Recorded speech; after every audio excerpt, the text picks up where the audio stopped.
Environ 3 mois après les événements de la barrière de Melilla, le ministre espagnol de l'Intérieur, Fernando Grande Marlaska, a refusé, aujourd'hui mercredi, lors d'une session plénière du Congrès, de blâmer les forces publiques marocaines pour les morts et les blessés enregistrés parmi les migrants irréguliers lors de l'assaut processus, insistant sur le fait que cela est venu en réponse à une violence plus grave par un groupe d'environ 1700 migrants et réfugiés, principalement du Soudan, qui ont fait une tentative insupportable et violente de traverser la frontière. Au début de son discours, le responsable du gouvernement espagnol a présenté ses condoléances, au nom du gouvernement, pour la perte tragique de vies humaines. Il a également exprimé sa solidarité avec les 55 membres de la garde civile et des forces de sécurité marocaines, dont le nombre n'a pas été précisé, qui ont été blessés ce jour-là. Outre sa défense de l'intervention des forces publiques marocaines, Marlaska, qui a répondu à un groupe de membres du Congrès pour expliquer ce qui s'est passé dans la matinée du 24 juin dernier et s'est exprimé pour la première fois officiellement sur le sujet,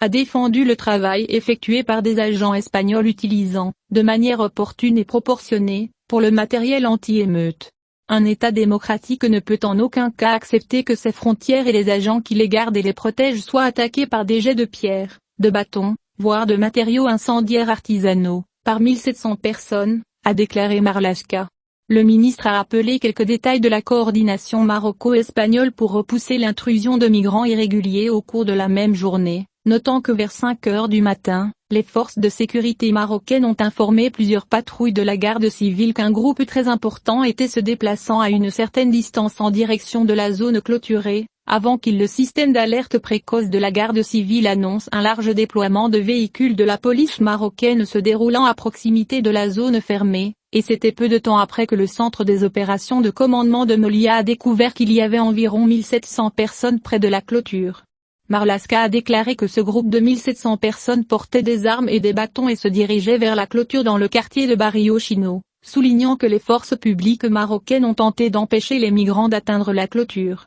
mais ils ont été contraints de battre en retraite, après avoir découvert que le groupe très violent était plus nombreux que les forces marocaines. Il a ajouté, à 8h20 du matin le 24 juin, il y avait 1700 personnes divisées en 2 groupes à l'intérieur de la zone frontalière, alors qu'un groupe travaillait pour expulser les forces publiques marocaines en utilisant des pierres, des bâtons et le reste des armes, tandis que le deuxième groupe tentait de détruire les barrières de sécurité à l'aide de haches et d'une scie à main radiale. D'autre part, le ministre espagnol de l'Intérieur a reconnu avoir procédé à des retours rapides ou immédiats de 103 migrants en situation irrégulière qui ont réussi à franchir la frontière, et ce, après que les événements se soient calmés, notant que cela s'est fait conformément aux procédures établies et au cadre de référence légale et jurisprudentielle, puisque les personnes concernées ont été interceptées sur le territoire national alors qu'elles tentaient d'entrer, de manière illégale et violente. Fernando Grande Marlaska a expliqué que parmi ce groupe se trouvaient des demandeurs d'asile, des mineurs et des blessés,